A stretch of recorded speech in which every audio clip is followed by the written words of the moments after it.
Mathilde ressent un choc violent en découvrant un lynx endormi sur le berceau de son bébé, dans une chambre pourtant fermée à clé. Quelques instants plus tard, la caméra révèle un détail si dérangeant qu'elle craint de ne plus jamais fermer l'œil.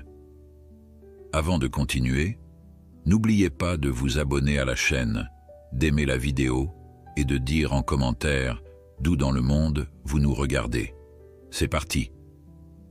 La lueur tamisée de la veilleuse projetait des ombres apaisantes sur les murs de la chambre du bébé, un cocon de douceur où chaque nuit se déroulait sans heurts. Jusqu'à ce soir-là. Mathilde, encore endormie, sentit son téléphone vibrer sur la table de chevet. L'application de surveillance du berceau venait de l'alerter d'un mouvement suspect. Elle jeta un coup d'œil à l'écran, s'attendant à voir son fils, Lucas, simplement remuer une jambe ou tourner la tête. Mais ce qu'elle aperçut la fit se redresser d'un bond, le cœur battant. Un lynx majestueux et silencieux était blotti sur le bord du berceau, presque endormi à côté du bébé. Le contraste entre ce grand félin et le nourrisson aux traits délicats était sidérant.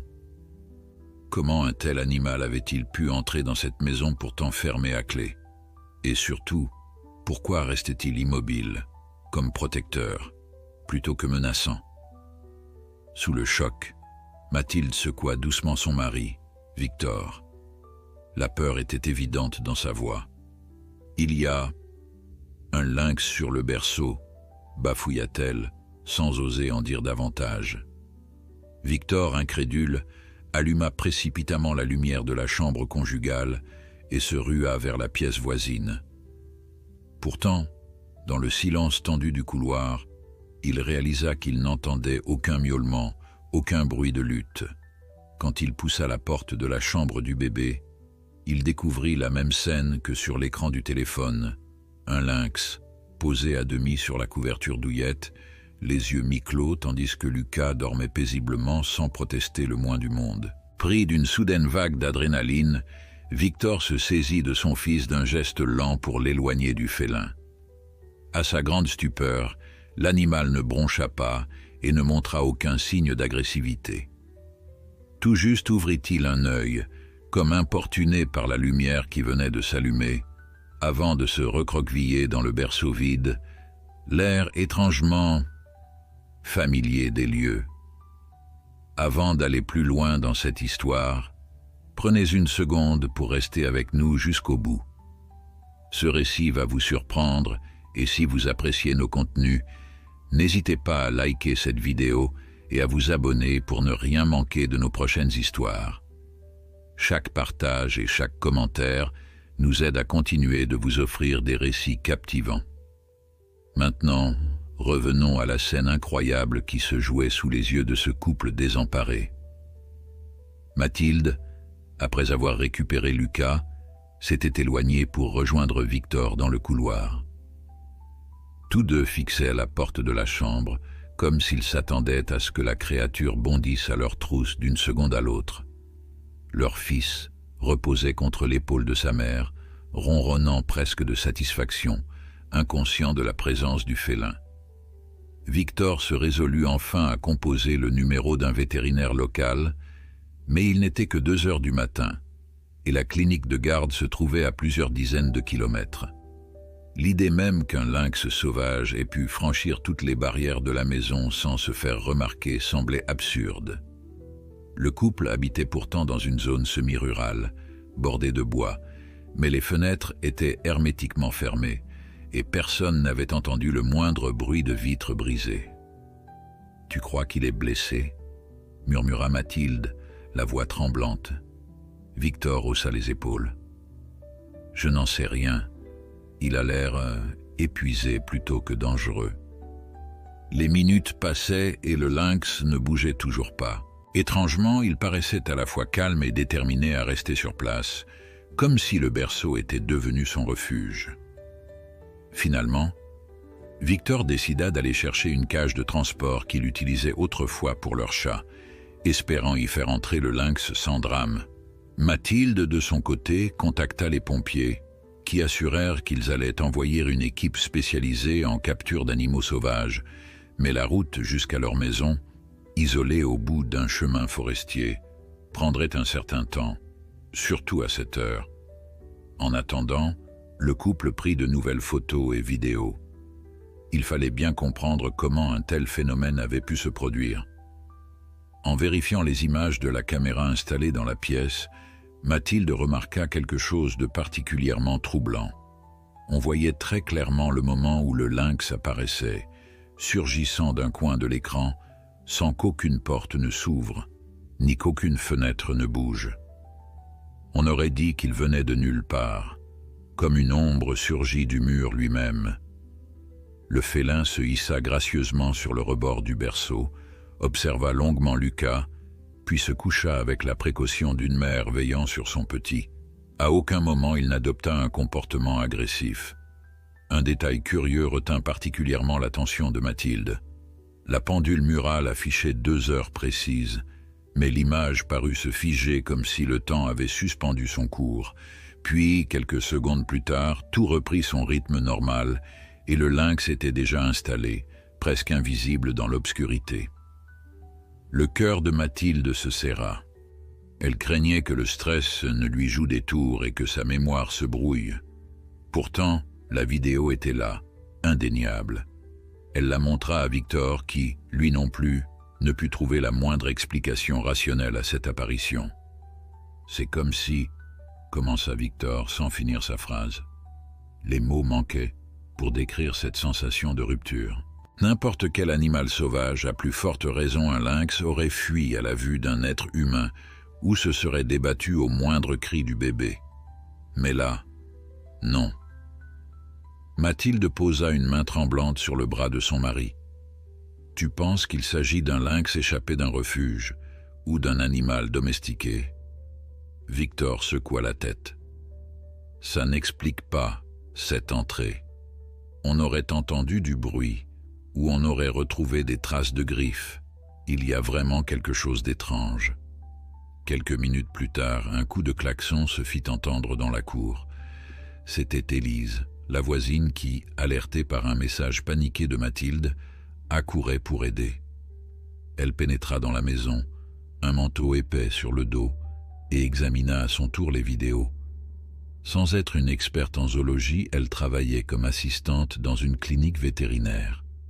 En voyant les clichés, elle confirma que l'animal semblait en bonne santé, plutôt jeune et probablement issu d'une lignée sauvage. « Regardez ses pattes et la forme de sa tête, il est magnifique, mais cette façon d'apparaître, c'est stupéfiant. » Élise jeta un œil dans la chambre d'amis où Mathilde et Victor s'étaient réfugiés avec Lucas. « Je ne comprends pas pourquoi il ne vous a pas attaqué, ni même effrayé davantage. » Personne n'avait de réponse. Les pompiers annoncèrent enfin qu'ils arrivaient. Mathilde, Victor et Élise s'avancèrent prudemment jusqu'à la chambre du bébé. Contre toute attente, le lynx sommeillait toujours dans le berceau, comme si la présence humaine ne le dérangeait pas. Une partie d'eux-mêmes était fascinée par cette créature silencieuse. Ses poils tachetés, sa collerette fournie autour du cou, ses grands yeux désormais clos, tout évoquait la puissance sauvage, et pourtant, il se trouvait face à un comportement d'une docilité presque surnaturelle. Victor s'arrêta un instant pour observer la caméra enregistrant en direct la scène. Les secondes défilaient, mais l'image ne montrait pas la moindre hostilité. Au contraire, on aurait pu croire à une mère chat qui veille. À l'extérieur, les gyrophares éclairaient déjà la façade de la maison. 2 secouristes entrèrent avec de longues perches munies de lasso, suivis d'un spécialiste en faune sauvage, muni d'un fusil anesthésiant. Mais avant même de commencer la moindre manœuvre, ils constatèrent que le lynx ne se rebellait pas. Le spécialiste, prénommé Alain, s'approcha sans geste brusque, évalua la posture de l'animal et fit signe aux autres de patienter. Il parla d'une voix basse, comme s'il s'adressait à un enfant. Le lynx ouvrit à peine un œil, puis referma aussitôt la paupière. Tout le monde retenait son souffle. Mathilde sentit une poussée d'angoisse et d'excitation la gagner. Qu'allait-il se passer si le lynx refusait de partir? Était-ce dangereux pour Lucas?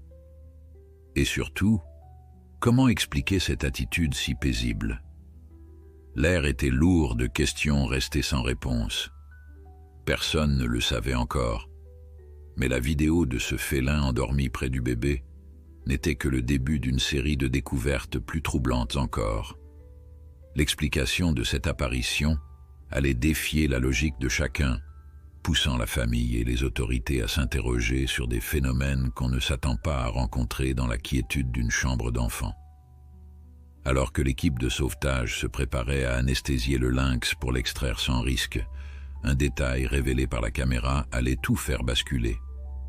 Alain, le spécialiste en faune sauvage, avait déjà vu des centaines d'animaux blessés ou égarés, des renards percutés par des voitures, des chevreuils piégés dans des clôtures, même un ours brun trouvé dans un chalet vide. Pourtant, jamais il n'avait assisté à une scène aussi étrange.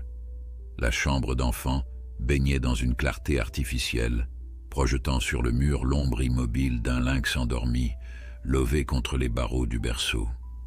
Mathilde et Victor, toujours dans le couloir, retenaient leur souffle. Élise, la voisine, se tenait en retrait, intriguée et curieuse de voir comment l'extraction allait se dérouler. Les deux pompiers, silencieux, attendaient les directives d'Alain, la perche d'approche en main. Le lynx n'avait pas bronché quand Alain était entré, et ce dernier savait que l'utilisation d'un tranquillisant n'était pas anodine. Non seulement il fallait ajuster la dose avec précision pour ne pas mettre la vie de l'animal en danger, mais il craignait aussi de provoquer un sursaut violent susceptible de blesser quelqu'un dans la pièce exiguë. Alors, il s'approcha lentement, son regard fixé sur le félin. Parfois, le simple fait d'être présent et d'émettre une énergie calme pouvait désamorcer la peur d'un animal sauvage à condition qu'il ne se sente pas menacé. Soudain, Mathilde lâcha un petit cri. Elle venait de remarquer un détail sur l'écran de sa caméra de surveillance, resté posé sur la commode. Son doigt tremblait en désignant un point précis. À l'instant même où Alain s'était avancé, la vidéo avait subi un infime décalage, comme un saut d'image. Le compteur temporel, en bas de l'écran, s'était bloqué sur 2h02 pendant 2 longues secondes, alors que tout le monde continuait de bouger dans la pièce. Puis la lecture avait repris son cours normal, sans explication. Ce phénomène avait déjà eu lieu lors de l'apparition du lynx. « Vous avez vu ça ?» lança Mathilde d'une voix blanche. Victor s'approcha pour mieux examiner l'écran. L'enregistrement montrait effectivement un très léger glitch, un gel d'image qui ne semblait pas provenir d'un problème de batterie. Élise, curieuse, vérifia aussi le cadran de l'horloge accroché au mur. Là non plus, rien d'anormal. L'aiguille des minutes continuait sa progression régulière. Alors d'où venait cette faille? Alain, absorbé par l'observation du lynx, n'avait pas encore réalisé ce qui se passait derrière lui. Il s'était agenouillé près du berceau, la seringue anesthésiante dans une main, une lampe frontale dans l'autre. Il cligna des yeux, étonné de constater que le grand félin semblait plongé dans un état de somnolence profonde, comme s'il avait déjà reçu un sédatif. Posant délicatement la main sur un barreau, il commença à parler à voix basse. « Je vais tenter de le réveiller un peu pour voir s'il réagit. On ne veut pas qu'il sursaute au moment de l'injection. » Les pompiers hochèrent à la tête, prêts à intervenir si la bête se montrait subitement agressive. Mais le lynx se contenta de relever un instant la tête, de cligner lentement, puis de poser à nouveau son museau sur la couverture. Sa respiration paraissait régulière, presque tranquille. Mathilde, toujours collée à l'écran, sentait son cœur accélérer. Elle zoomait sur l'image, scrutant chaque détail à la recherche d'une explication rationnelle. Le fait que la vidéo se figeait par moments, sans altérer la réalité perçue dans la pièce, lui donnait l'impression qu'elle regardait un enregistrement décalé dans le temps, comme si des secondes disparaissaient. Victor, lui, continuait d'observer le lynx. Malgré la peur, une admiration sincère l'envahissait. Ses griffes repliées, ses touffes de poils sur les oreilles, son pelage tacheté. Tout révélait la beauté d'un animal sauvage dans la force de l'âge. Au lieu d'un rugissement menaçant, le couple n'avait entendu qu'un léger grondement lorsqu'il l'avait découvert, comme s'il protestait d'être dérangé dans sa sieste. « Je vais l'endormir doucement », murmura Alain. « Je crois qu'il est déjà très faible ou épuisé, peut-être blessé. » D'un geste minutieux, il approcha la seringue de la patte arrière. Le lynx entr'ouvrit un œil, grogna faiblement, mais ne tenta pas de se débattre. Dès que l'injection fut faite, un frisson parcourut son corps. Quelques secondes plus tard, sa tête retomba et son souffle devint plus lourd. Alain hocha la tête en direction des pompiers. L'animal était désormais sous l'effet du tranquillisant et ils allaient au pouvoir le transporter. Mathilde, le téléphone toujours à la main, réalisa alors que la caméra s'était à nouveau mise à geler. L'image en temps réel semblait par instants subir un ralentissement, comme si le système luttait pour suivre un signal instable. Et, à chaque micro-coupure, le lynx paraissait se déplacer imperceptiblement d'un demi-centimètre, comme un spectre oscillant entre deux positions. Le phénomène ne se produisait que sur l'écran, pas dans la réalité sous leurs yeux. Or, Mathilde était formelle. Sa caméra n'avait jamais présenté ce genre de dysfonctionnement. Pendant ce temps, Alain et les pompiers soulevèrent délicatement le lynx pour le placer dans une cage de transport renforcée. L'animal, plus lourd qu'il n'y paraissait, laissa pendre ses pattes touffues. Les secouristes refermèrent le loquet métallique et Victor poussa un long soupir de soulagement. Lucas était en sécurité, blotti contre sa mère dans la pièce voisine. Mais un autre sentiment, plus étrange, persistait. Quelque chose ne tournait pas rond dans cette histoire. « On va l'emmener au centre de soins animaliers », expliqua Alain. « Il faudra une analyse vétérinaire complète, voir s'il est identifié, si quelqu'un l'a recueilli avant vous. »« Vous pensez qu'il vient d'un refuge ?» demanda Élise, toujours sceptique. « C'est difficile à dire. Les lynx ne sont pas courants dans la région. Ils vivent plutôt dans des zones forestières plus profondes. Il a pu être blessé, perdre ses repères.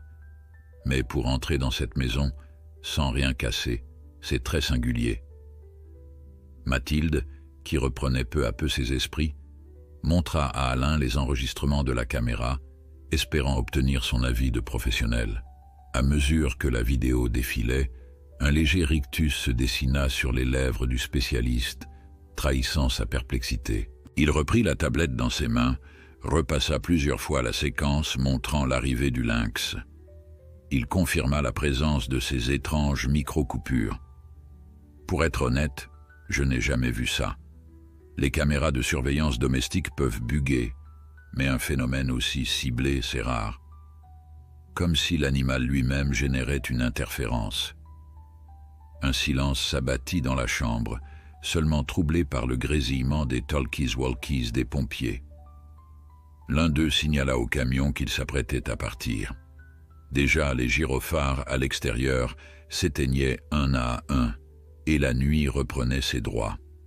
Mathilde et Victor, encore sous le choc, ne pouvaient quitter des yeux la cage où le lynx reposait dans son demi-sommeil forcé.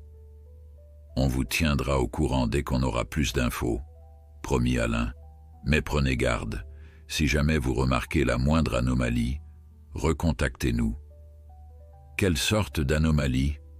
voulut savoir Mathilde, inquiète. « Quelque chose qui défie la logique, » répondit-il doucement, en refermant la porte derrière lui.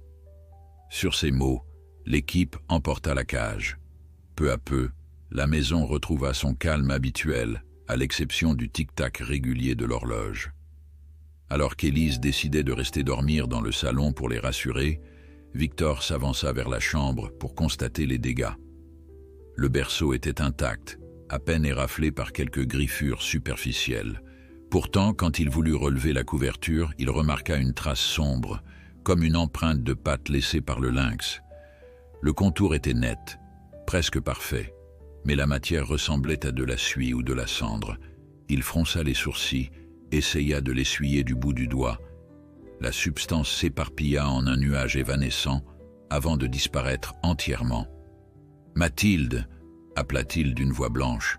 « Tu devrais venir voir ça. » Elle le rejoignit. Lucas endormit contre elle et observa la marque disparaître sous ses yeux.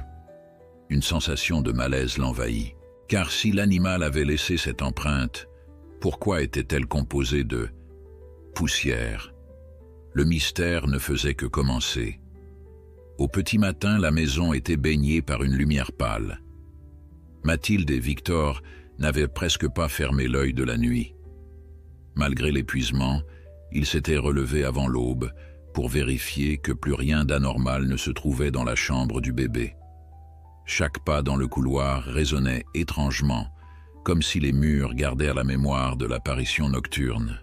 Lucas dormait encore, bien à l'abri, tandis qu'Élise était allongée sur le canapé du salon, sombrant enfin dans un demi-sommeil après une nuit agitée. Mathilde, une tasse de café fumante à la main, fixait le berceau où le lynx s'était installé quelques heures plus tôt. La scène semblait irréelle. Les pompiers étaient repartis, laissant un sentiment de vide. Le quotidien avait repris sa place, mais le couple ne parvenait pas à chasser ce malaise diffus. Victor se tenait à côté d'elle, les yeux cernés, ressentant la même fascination inquiète. Il se souvenait parfaitement du moment où l'animal était apparu, le temps qui paraissait s'être figé, et cette empreinte de poussière étrange qui s'était désagrégée sur la couverture du bébé. Ils étaient désormais sans nouvelles d'Alain, le spécialiste, ni de la clinique vétérinaire où le lynx avait été emmené. Soucieuse, Mathilde songea à appeler directement le centre de soins. Cependant, elle hésitait. Après tout, l'équipe avait promis de les tenir informés. Peut-être était-il trop tôt pour qu'un diagnostic soit posé. Mais la jeune mère ne pouvait se défaire de l'idée qu'un phénomène bien plus important se cachait derrière la simple découverte d'un lynx sauvage dans une maison. Elle proposa à Victor de visionner à nouveau la vidéo de la caméra de surveillance. Ils connectèrent la tablette au téléviseur du salon pour mieux examiner l'enregistrement. Élise, réveillée par le bruit, se redressa et s'approcha à son tour. La séquence montrait toujours ces mêmes sauts temporels. L'image se bloquait quelques secondes, pile à l'instant où l'animal faisait son entrée. On y distinguait à peine une silhouette glisser dans l'ombre avant de se matérialiser près du berceau. Le plus troublant était de constater que Lucas, dans son sommeil, n'avait manifesté aucune frayeur. Intriguée, Élise cliqua sur les métadonnées de la vidéo pour en vérifier l'intégrité. Tout semblait normal. Le fichier n'était pas corrompu. Le flux d'enregistrement avait été continu. Pourtant, ces micro-coupures défiaient toute logique.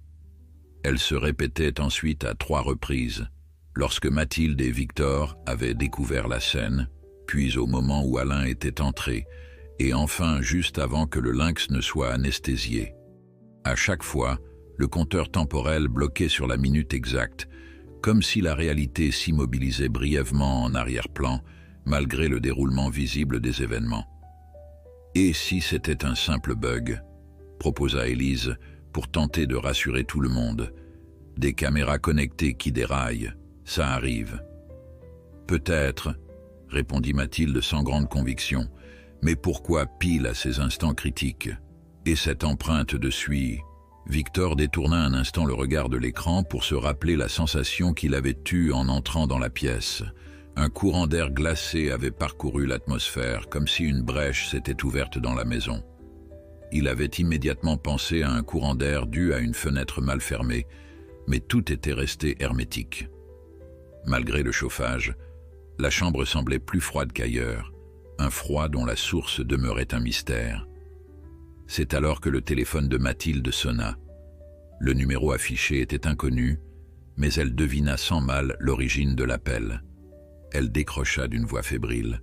« Madame, ici Alain du centre de soins animaliers. Je vous appelle pour vous faire un premier retour sur le lynx. » Victor et Élise se rapprochèrent, impatients d'entendre les nouvelles. Mathilde mit le haut-parleur pour que tous profitent de la conversation. « Comment va-t-il » demanda-t-elle aussitôt. « Il est encore sous sédatif, » expliqua Alain, « mais nos vétérinaires ont pu procéder à des examens préliminaires. Physiquement, l'animal est en plutôt bon état, pas de fracture, pas de plaie ouverte. On a cependant relevé un taux anormalement bas de certains marqueurs chimiques, comme si son métabolisme était ralenti. C'est difficile à expliquer. Mathilde fronça les sourcils. Elle craignait une maladie contagieuse, un virus. Qu'est-ce que ça signifie? Est-ce dangereux? Pas nécessairement. Nous avons fait des analyses de sang et de tissu et il y a un détail assez surprenant. La composition de certains échantillons suggère des résidus de particules proches de la cendre ou de la suie. Il y a aussi une légère concentration d'ions qu'on trouve rarement dans la faune locale. Nous allons approfondir les recherches, mais je dois admettre qu'on n'a pas vraiment d'explication satisfaisante pour le moment. Le regard de Mathilde croisa celui de Victor. Ils pensèrent immédiatement à l'empreinte étrange sur la couverture. « Autre chose, » reprit Alain, « il n'a pas de puce électronique ni de collier, aucun tatouage qui pourrait indiquer une captivité. C'est donc, a priori, un lynx entièrement sauvage. Je suis en train de vérifier si un parc animalier des environs a signalé la disparition d'un spécimen, mais jusqu'ici, rien. » Le silence tomba dans le salon. Enfin, Mathilde se racla la gorge. « Alain, vous rappelez-vous des coupures dans notre caméra de surveillance? Nous avons revu la vidéo. On dirait qu'à plusieurs reprises, l'image se fige au moment où le lynx agit. » Elle hésita à mentionner cet aspect presque surnaturel, craignant le scepticisme. Contre toute attente, Alain ne se montra pas moqueur. « Écoutez, après ce que j'ai vu cette nuit, je préfère garder l'esprit ouvert. Il y a bien quelque chose de singulier. Je me demande si nous n'avons pas affaire à un phénomène extrêmement rare. »« Vous pensez à quoi ?» insista Élise, piquée de curiosité. « Je n'ai pas de théorie solide pour l'instant. On poursuivra nos examens dans la journée. Mais je vous conseille de rester vigilant. Si quoi que ce soit d'anormal se produit encore chez vous, appelez-moi. » Sur ces mots, il raccrocha, laissant le trio face à sa perplexité. Le café de Mathilde avait refroidi. La sensation d'un malaise diffus, d'un frisson qui n'avait rien à voir avec la température ambiante, flottait dans la pièce. Victor tenta de rassurer tout le monde. Il proposa qu'ils aillent vaquer à leurs occupations, histoire de reprendre un semblant de normalité. Lucas devait être nourri. La routine familiale ne pouvait être mise en suspens indéfiniment. Élise, de son côté, alla prendre une douche rapide avant de retourner chez elle, promettant de repasser dans l'après-midi pour prendre des nouvelles. Une fois seuls, Victor et Mathilde jouèrent avec Lucas pour dissiper l'inquiétude. Mais la question revenait sans cesse. D'où ce lynx provenait-il? Mathilde, pendant la sieste du petit, alluma son ordinateur et fit quelques recherches sur Internet. Elle tomba vite sur des récits folkloriques à propos de félins qui apparaissaient de manière inexpliquée, des légendes locales évoquant des chats fantômes dans certaines régions de montagne. Rien de véritablement concret, juste des anecdotes transmises de génération en génération. Pourtant, ces histoires parlaient souvent de traces de cendres, de phénomènes climatiques étranges et de temps qui se dérèglent à proximité de la bête. L'un des témoignages, vieux de plusieurs années, rapportait qu'un homme avait aperçu un lynx surgir sans laisser de traces dans la neige. Il jurait que ses pas disparaissaient à peine imprimés dans le sol. Personne ne l'avait cru, bien sûr, mais la coïncidence troublait Mathilde. Au même moment, le portable de Victor vibra. C'était un appel de sa mère, installée dans la vallée voisine, qui l'invitait à déjeuner pour le week-end. Victor hésita à tout lui raconter, puis se ravisa. Le récit semblait trop farfelu. À la place, il prétexta des travaux urgents à la maison. La fin de matinée arriva.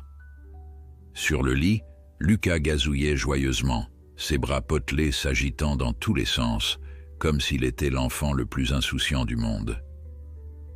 Mathilde l'observa avec un mélange de soulagement et de perplexité.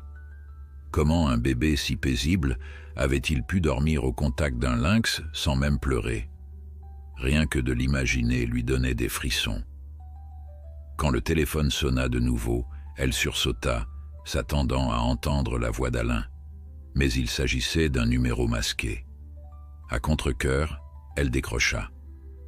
Un silence d'abord, avant qu'une voix grave ne se manifeste. « Vous ne savez pas ce qui rôde autour de vous, » dit la voix. « Méfiez-vous de ce que vous ne comprenez pas. » Mathilde crut reconnaître un timbre masculin, peut-être âgé, et sentit son cœur se serrer. Elle s'apprêta à interroger l'interlocuteur, mais la ligne coupa brusquement. Le souffle court, elle regarda Victor, qui venait d'entrer dans la pièce. « Qu'est-ce qui se passe ?» fit-il, remarquant la pâleur de sa femme.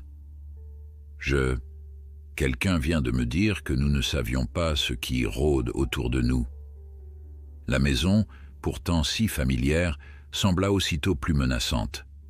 Et la certitude que ce lynx n'était pas un simple animal perdu prit soudain plus de poids. Le téléphone serré dans sa main tremblante, Mathilde regardait fixement l'écran, comme si le numéro masqué pouvait réapparaître par magie. Jamais elle n'avait reçu un appel aussi dérangeant, aussi menaçant dans sa sobriété. Depuis la découverte du lynx, elle avait déjà ressenti peur, fascination, incompréhension. Mais cette voix anonyme, grave et froide, lui inspirait un tout autre sentiment. L'impression que leur maison, leur refuge familial, se trouvait soudain au centre d'événements qui la dépassaient. Elle se força à respirer lentement pour ne pas alarmer Lucas, qui s'agitait maintenant dans son parc. Victor, immobile, attendait des explications supplémentaires. Il n'osait pas poser de questions, devinant que sa femme essayait elle-même de digérer ce qui venait de se passer. Mathilde finit par se tourner vers lui et résuma la brève conversation. Le type n'a dit qu'une phrase, comme un avertissement. « Méfiez-vous de ce que vous ne comprenez pas. » Ensuite, il a raccroché. Victor fronça les sourcils.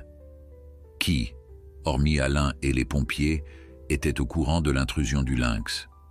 Pourrait-il s'agir d'un canular macabre? Ou alors quelqu'un surveillait-il la maison? La tension grimpa d'un cran. Il s'approcha de la fenêtre et écarta légèrement le rideau. Le chemin menant au portail était désert, aucune voiture suspecte.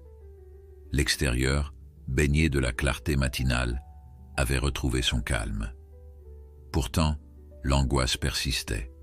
Sans trop réfléchir, Victor saisit son téléphone et composa le numéro de la gendarmerie. Son instinct de père l'incitait à ne négliger aucun danger potentiel.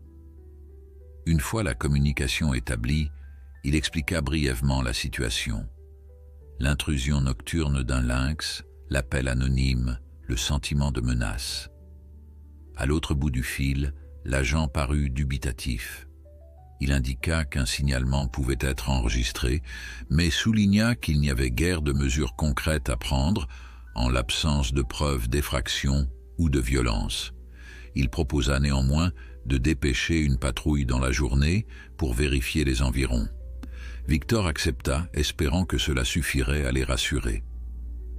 1 heure plus tard, tandis que Lucas faisait une sieste, la patrouille promise arriva. 2 gendarmes, l'un jeune et l'autre à peine plus âgé, firent le tour de la propriété, constatant que les fenêtres et les portes étaient intactes. Aucun bris de verre, aucune trace de griffure ou de forcage. Le récit de la nuit leur paraissait invraisemblable, malgré le témoignage d'Élise, venue prêter à nouveau assistance au couple. Les gendarmes jetèrent un coup d'œil aux vidéos de la caméra de surveillance. Leur attitude se fit plus circonspecte, en voyant ces étranges coupures. Pourtant, faute de délit, ils ne purent qu'inviter la famille à rester vigilante et à recontacter la gendarmerie si l'inconnu rappelait. Après le départ des forces de l'ordre, un climat pesant s'installa à nouveau. Mathilde proposa de sortir prendre l'air. Rester enfermé au même endroit où le lynx était apparu la nuit précédente lui donnait l'impression d'étouffer. Victor acquiesça, enfilant rapidement une veste. Étant samedi, il n'avait aucune obligation professionnelle immédiate. Élise accepta de les accompagner.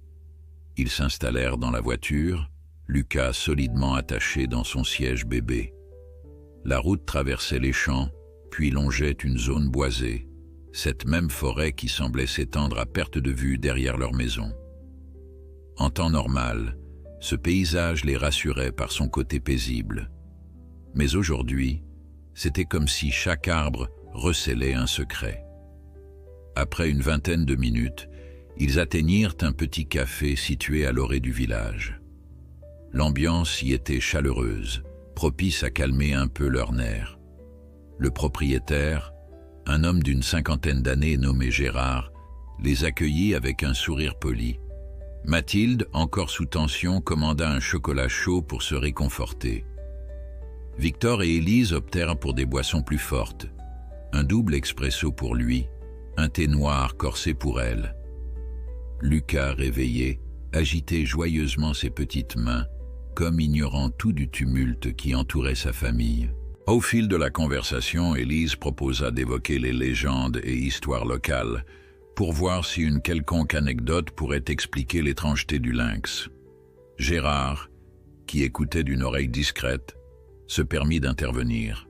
« Excusez-moi, j'ai pas pu m'empêcher d'entendre que vous parliez d'un lynx. Vous savez, par chez nous, il y a bien quelques récits anciens. On dit que, parfois, un félin apparaît autour des maisons isolées quand... » Il s'arrêta, mal à l'aise, comme s'il s'aventurait sur un terrain glissant.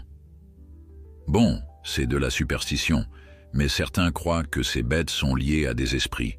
C'est absurde, on est d'accord. » Mathilde, au contraire, fut piquée de curiosité. « Quels esprits? Qu'est-ce que ça raconte exactement ?» Gérard haussa les épaules, comme pour se dédouaner. « Rien de très précis, c'est juste que dans les vieux grimoires, on associe le lynx à la frontière entre le monde visible et autre chose. Les gens disaient que le lynx pouvait traverser des failles dans le temps ou l'espace. Pour ma part, je n'y crois pas. Mais si vous êtes intéressé, vous devriez aller voir la bibliothèque municipale. Il y a une collection de manuscrits anciens. Mon oncle en a feuilleté quelques-uns autrefois. » Ces mots résonnèrent étrangement dans l'esprit de Mathilde. Les failles dans le temps. Cette image faisait écho aux arrêts subits de la caméra, à la sensation de flottement à chaque apparition du lynx. Le couple se regarda, chacun devinant la pensée de l'autre. C'était insensé, totalement irrationnel. Et pourtant, face à l'absence d'explications scientifiques concluantes, pourquoi écarter la piste d'un phénomène inconnu? Élise, qui restait terre à terre, se contenta de hocher la tête, intriguée, mais prudente. Après tout, il pouvait s'agir d'histoires fantaisistes pour attirer la curiosité des visiteurs. Sitôt la discussion terminée, ils réglèrent la note et reprirent la voiture. La bibliothèque municipale se trouvait à quelques rues à peine du café, une bâtisse de pierre grise, avec un porche imposant et des vitraux colorés. Mathilde sentit un pincement au cœur en pénétrant dans l'enceinte silencieuse, où l'odeur des livres anciens flottait dans l'air. Elle confia Lucas à Victor pour avoir les mains libres et commença à se renseigner auprès d'une bibliothécaire âgée, Madame Roche, qui paraissait connaître chaque recoin des archives. Lorsque Mathilde expliqua qu'elle cherchait des informations sur d'éventuelles légendes locales impliquant des lynx, la bibliothécaire écarquilla les yeux. « Ça ne court pas les rayonnages, ce genre de sujet. Mais attendez !» Elle se leva lentement et les emmena à travers un labyrinthe de rayons jusqu'à une section peu fréquentée. Sur de hautes étagères s'entassaient des volumes poussiéreux aux tranches dorées, certains à demi rongés par le temps. Madame Roche extirpa finalement un livre relié de cuir brun. Son titre gravé semblait à peine lisible, mais on discernait quelque chose comme Chronique du Hautbois. L'experte posa l'ouvrage sur une table de lecture, invitant Mathilde et Victor à s'asseoir. En feuilletant les pages jaunies, Mathilde sentit son cœur battre de plus en plus vite. Les textes anciens, écrits dans un français parfois archaïque, relataient des récits surprenants. Visions d'animaux spectres, apparitions fugaces de silhouettes félines, mentionnées dans des lieux clos sans porte ni fenêtre ouverte. On décrivait l'allure silencieuse d'un grand chat tacheté capable de franchir le seuil des demeures sans bruit et sans laisser de traces, sinon une cendre légère. Victor, debout derrière elle, lut par-dessus son épaule. On parle aussi de marques de suie, exactement ce qu'on a vu sur la couverture du berceau. Les pages suivantes décrivaient d'autres manifestations, des objets déplacés, des horloges qui s'arrêtaient, des courants d'air glaciaux. Certains témoins prétendaient avoir ressenti un déphasage du temps. Le récit d'un moine du XVIIIe siècle rapportait qu'il avait vu dans la crypte d'une abbaye un lynx surgir d'un mur de pierre comme une brume, puis disparaître aussitôt, ne laissant derrière lui qu'une empreinte sombre. L'idée était déroutante, voire absurde, mais elle résonnait sinistrement avec la vidéo et les sensations vécues par Mathilde et Victor. Au fil de leur lecture, ils découvrirent que, selon ces chroniques, l'apparition du lynx était souvent liée à des événements charnières dans la vie des gens. La naissance d'un enfant, le deuil d'un proche, ou parfois des bouleversements collectifs, comme une épidémie ou une guerre. L'animal semblait symboliser un pont entre deux réalités, capable de surgir quand le destin d'une famille était sur le point de basculer. Il n'était ni hostile ni véritablement bienveillant, mais porteur d'un message. Un avertissement peut-être. Cette conclusion donna la chair de poule à Mathilde. L'inconnu qui avait appelé parlait justement de ce qu'il ne comprenait pas. Et si cet homme savait quelque chose, ou appartenait à une lignée de personnes qui croient en ces mythes ancestraux? En refermant le livre, la jeune mère sentit un frisson la parcourir. D'instinct, elle serra Lucas contre elle, comme pour le protéger d'une présence invisible. Victor, lui, semblait partagé entre scepticisme et stupeur. Il n'avait jamais cru aux histoires de fantômes, encore moins à des félins spectres. Dans le silence solennel de la bibliothèque, Élise, qui les avait rejoints après avoir fait un tour rapide des autres rayonnages, fronça les sourcils. « On ne va pas commencer à croire qu'un lynx fantomatique vient hanter votre maison, si ?» Mais Mathilde ne pouvait plus écarter cette piste d'un revers de main. Les faits étaient là. La suie, les coupures de la caméra, l'animal docile dans le berceau et cette impression de gel du temps. Quelque chose de plus profond qu'une simple intrusion sauvage se jouait entre leurs murs. De retour à la maison, Mathilde sentit un étrange mélange de soulagement et d'appréhension l'envahir. Les révélations du livre ancien, aussi nébuleuses qu'elles soient, faisaient maintenant écho à chaque recoin de sa conscience. Un lynx capable de traverser les murs, de laisser une marque de suie, et surtout de jouer avec la notion même de temps. À première vue, tout cela relevait de la pure superstition, mais elle n'arrivait pas à s'en défaire. Dans le salon, la pendule marquait presque 16 heures. Lucas, bien éveillé, babillait dans son couffin en agrippant un anneau de dentition. La vie normale reprenait, mais Mathilde restait aux aguets, comme si le moindre bruissement pouvait annoncer un nouvel événement inexplicable. Victor, lui, arborait un air concentré. Il venait de se replonger dans les vidéos enregistrées par la caméra de surveillance, comparant soigneusement chaque coupure temporelle aux descriptions lues dans Chronique du Hautbois. Élise l'observait en silence, le regard tantôt posé sur l'écran, tantôt sur le berceau vide. Personne ne parlait, de peur de briser cet équilibre précaire. Mathilde, serrant Lucas contre elle, s'approcha de la fenêtre. Dehors, un soleil timide luttait contre des nuages gris. Son reflet dans la vitre lui renvoya l'image d'une mère exténuée, tiraillée entre raison et doute. Une sonnerie de portable résonna brusquement. Le cœur de Mathilde fit un bond. Elle crut un instant qu'il s'agissait encore de l'inconnu au timbre menaçant. Mais l'écran affichait le nom d'Alain, le spécialiste de la faune sauvage. La jeune femme décrocha aussitôt, espérant des explications. La voix d'Alain résonna, chargée de perplexité.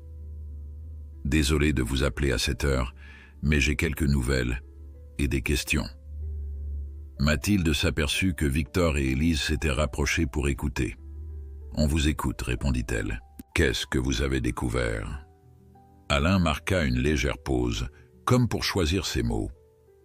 Les examens complémentaires n'ont pas révélé de maladie. Les constantes vitales du lynx sont étonnamment normales, hormis cette teneur en particules de type suie qu'on observe dans son pelage et ses poils internes. C'est comme s'il avait été exposé à un environnement riche en cendres ou en résidus de combustion. Mais il n'y a aucune trace de brûlure, ni la moindre odeur de fumée. Plus étrange encore, nos instruments de mesure semblent parfois indiquer de légères fluctuations électromagnétiques autour de lui, comme s'il émettait un champ inhabituel. Victor fronça les sourcils. Fluctuations électromagnétiques, cela évoquait immédiatement les perturbations de la caméra. Mathilde passa le haut-parleur afin qu'Élise puisse participer à la discussion. « Et le comportement du lynx ?» demanda celle-ci. « Il est resté calme ?» Alain confirma. « Il dort beaucoup, mais quand il se réveille, il n'est jamais agressif. On a même pu lui faire quelques examens plus poussés sans recours à une sédation lourde. On dirait un animal semi-domestiqué, presque apprivoisé, alors qu'il est officiellement sauvage. » Le silence s'installa. Chacun mesurait la portée de ces informations, incapable de faire le lien avec certitude. Alain, d'une voix hésitante, confia enfin. « J'ai parlé de cette histoire à un ami chercheur qui s'intéresse aux phénomènes rares liés à la faune. Il a réagi très vivement quand j'ai mentionné les coupures vidéo et l'éventualité d'une distorsion. Il m'a demandé s'il pouvait venir examiner l'animal parce qu'il soupçonne quelque chose qui sort de notre cadre habituel. Je ne voulais pas donner de faux espoirs, mais si vous êtes d'accord, il aimerait vous rencontrer, voir la chambre du bébé et analyser la caméra qui a filmé la scène. » Mathilde et Victor échangèrent un regard. Faire entrer un inconnu chez eux ne les enchantait pas, mais vu la tournure des événements, toute aide paraissait bienvenue. « Oui, bien sûr, » répondit Victor après une seconde d'hésitation. « Nous sommes ouverts à tout avis professionnel. » Alain promit de les recontacter dès que son ami aurait un créneau pour se déplacer. Puis la communication s'interrompit, laissant place à un vide oppressant. Quand Mathilde raccrocha, Élise murmura « De la suie dans le pelage, un champ électromagnétique. Ça donne presque l'impression que ce lynx vient d'un autre monde. » Elle regretta aussitôt ces mots en voyant l'expression angoissée de Mathilde. Désireuse de détendre l'atmosphère, la voisine proposa d'aller préparer un repas léger. Après tout, la journée avançait et chacun avait l'estomac vide. On installa Lucas dans sa chaise haute, au milieu de la cuisine, et Élise se mit à émincer des légumes pendant que Mathilde préparait une sauce. La conversation se concentra sur des banalités. La météo, le dernier film sorti au cinéma. Tout plutôt que de ressasser cette nuit effrayante. C'est alors que Lucas laissa échapper un éclat de rire, regardant un point invisible dans l'angle de la pièce. Les trois adultes s'arrêtèrent, surpris par l'intensité de ce rire spontané. Le bébé fixait un coin du plafond, comme s'il y voyait quelque chose de drôle ou de fascinant. Les yeux de Mathilde suivirent le regard de son fils, mais elle ne distingua rien, ni ombre ni reflet. Pourtant, Lucas insistait, ses petites mains agrippant le vide, un sourire aux lèvres. Victor, pris d'un étrange frisson, déclara que le bébé réagissait peut-être à un jeu de lumière. Mais la lampe était fixe, et aucune fenêtre ne projetait de faisceau particulier. La gêne s'installa à nouveau. Les trois amis se lancèrent des regards lourds de signification. Le comportement de Lucas n'avait rien d'anormal pour un enfant de son âge, mais compte tenu du contexte, chacun y voyait un indice de plus. Élise décida de reprendre la préparation du repas comme si de rien n'était, tandis que Mathilde tentait de distraire Lucas avec un jouet coloré. Seul Victor resta immobile, contemplant le plafond nu. Il ne parvenait pas à chasser l'idée que quelque entité invisiblement liée à ce lynx rôdait peut-être encore autour d'eux. Leur dîner fut pris dans un calme relatif, ponctué de commentaires sur le goût des légumes et la texture du dessert. Au fond de chaque regard, pourtant, la même question se lisait. Que va-t-il encore se passer? Après avoir rangé la vaisselle, Élise annonça qu'elle devait rentrer chez elle, prétextant un rendez-vous tôt le lendemain. Elle promit de repasser dès qu'elle aurait un moment. Mathilde, bien que reconnaissante de sa présence, la laissa partir avec soulagement. Peut-être que le calme, à deux, aiderait à y voir plus clair. À peine la voisine avait-elle franchi le seuil que le téléphone fixa sonna. Mathilde, le cœur serré, jeta un coup d'œil à l'écran.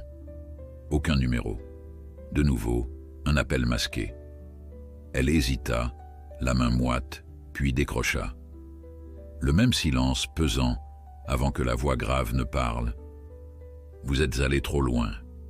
Vous ne comprenez pas ce que vous ouvrez. Éloignez ce lynx de votre enfant avant qu'il ne soit trop tard. La gorge nouée, Mathilde essaya de répliquer, mais l'inconnu raccrocha aussitôt.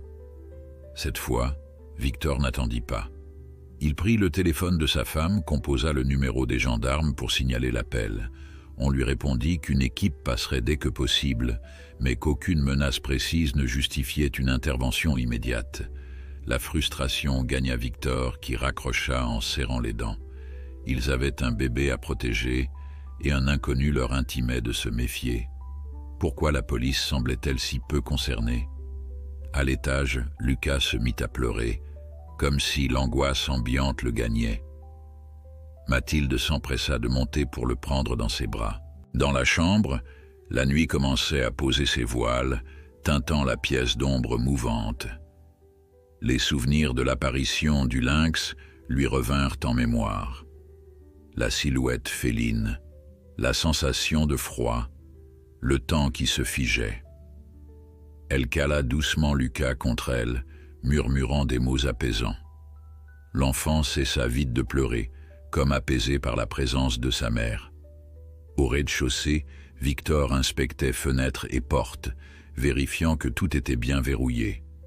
Il alluma toutes les lumières, résolu à ne laisser aucune zone d'obscurité propice au spectre de leurs angoisses. Pourtant, au fond de lui, il savait qu'aucun verrou ne protégerait leur foyer si, réellement, le lynx, ou la chose qu'il représentait, avait la capacité de traverser les murs. Mathilde redescendit avec Lucas endormi dans ses bras. Le couple se retrouva dans le salon, se demandant s'il devait passer une nouvelle nuit blanche, redoutant un second épisode inexplicable. Mathilde brisa finalement le silence. On ne peut pas vivre dans la terreur. Si le lynx est encore quelque part, alors peut-être qu'on doit comprendre ce qu'il cherche. Les chroniques du livre parlent d'un message, d'un pont entre deux réalités. Victor, la regardant avec gravité, hocha la tête. Dans son esprit, il imaginait déjà la venue du fameux chercheur dont Alain avait parlé. Peut-être que cet homme leur apporterait un début de réponse, sans quoi ils demeureraient prisonniers d'un mystère trop grand pour eux.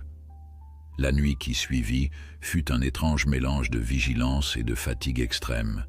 Mathilde et Victor décidèrent de se relayer pour veiller, même si aucun indice concret ne laissait penser que le lynx reviendrait cette nuit-là.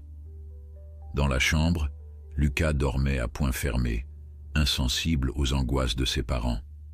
Les heures s'égrenaient, lentes et pesantes, jusqu'à l'aube. Finalement, vers 6 heures du matin, le couple s'effondra dans un demi-sommeil, l'épuisement l'emportant sur la peur. Ils furent réveillés en sursaut par la sonnerie de la porte d'entrée. Il était déjà 9 heures et un soleil pâle éclairait la façade de la maison. Victor, les traits tirés, se dirigea vers la fenêtre pour identifier le visiteur. Une voiture banalisée était garée devant le portail et un homme en sortait, portant une mallette noire. Mathilde s'empressa de soulever Lucas, encore groggy de sa courte nuit, et descendit rejoindre son mari. Ils ouvrirent. l'adrénaline montant d'un cran prêt à toute éventualité. L'homme se présenta comme le docteur Samuel Lenoir, chercheur en phénomènes électromagnétiques rares, ami d'Alain. Il avait la voix posée, un regard franc derrière des lunettes ovales. Il expliqua être venu examiner la pièce où le lynx avait été aperçu, ainsi que la caméra de surveillance. Son insistance polie mit la famille en confiance. Il ne semblait pas animé par la curiosité malsaine des médias ou de touristes en mal de sensations. Il avait l'air sincèrement intrigué, voire inquiet, par l'histoire que lui avait rapportée Alain. Une fois à l'intérieur, le docteur Lenoir observa longuement la chambre du bébé. Il fit glisser un petit appareil portatif le long des murs, vérifiant la présence de variations magnétiques ou thermiques. Il s'attarda sur le berceau, prenant des notes chaque fois que son écran affichait un léger pic. Mathilde lui montra ensuite les vidéos, insistant sur ces brèves coupures temporelles. Le chercheur plissa le front. Il confirma que ce genre d'anomalie pouvait résulter d'un champ perturbateur, mais il était rare qu'il se manifeste de manière aussi ponctuelle et ciblée. Victor, resté dans l'embrasure de la porte, sentait peu à peu ses doutes s'évaporer. Cet expert abordait la situation avec méthodologie, loin de tout folklore.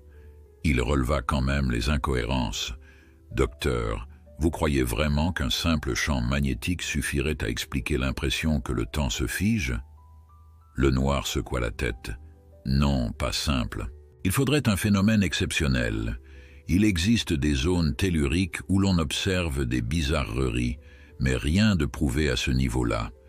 Néanmoins, si l'animal émettait ou catalysait quelque chose de rare, on pourrait imaginer de légers décalages dans l'enregistrement vidéo. » Les heures passèrent, tandis qu'il inspectait chaque recoin. Il demanda même à vérifier les alentours de la maison, s'aventurant près de la lisière du bois. Élise, arrivée peu après pour prendre des nouvelles, l'accompagna un instant. Les deux discutèrent à voix basse, la jeune femme toujours perplexe face aux explications scientifiques. Lorsque Lenoir revint à l'intérieur, il paraissait soucieux. Il examina la couverture où s'était trouvé le lynx et y détecta encore quelques traces microscopiques d'une substance carbonée. Avec un pinceau de prélèvement, il recueillit un échantillon pour l'analyser en laboratoire. Enfin, le chercheur proposa d'aller voir l'animal au centre de soins animaliers. Avec l'accord de Mathilde et Victor, il les invita à l'accompagner, pensant qu'il serait utile de comparer l'environnement d'origine avec le comportement actuel du lynx. La famille hésita. La perspective de revoir la bête les angoissait, mais la curiosité et l'envie de protéger Lucas les poussa à accepter. Élise, qui devait s'absenter, leur souhaita bon courage, promettant de repasser dans la soirée. Ils prirent la route tous ensemble, le docteur Lenoir suivant Victor et Mathilde dans sa propre voiture. Le centre de soins animaliers se situait à une quarantaine de minutes sur un terrain arboré, loin de la circulation. À l'arrivée, Alain vint les accueillir d'un pas rapide. Son visage creusé montrait combien la situation le préoccupait. Après les salutations d'usage, il les conduisit dans une pièce fermée où se trouvait le lynx, placé en observation. Le félin était éveillé, allongé sur le sol, l'œil vif. À la vue de Mathilde et Victor, il émit un léger grondement, sans agressivité. Lenoir s'approcha de la grille, sortit un autre appareil de sa mallette et s'accroupit pour scanner la zone. Les relevés affichèrent de curieuses oscillations, plus intenses à chaque fois que le lynx tournait la tête vers eux.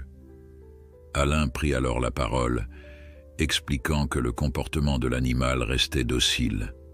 Il mangeait modérément, comme s'il était habitué à rationner ses proies, et se laissait approcher par le personnel soignant sans réaction violente. « C'est troublant, avoua-t-il. On n'a jamais eu un lynx autant dépourvu de crainte envers l'homme.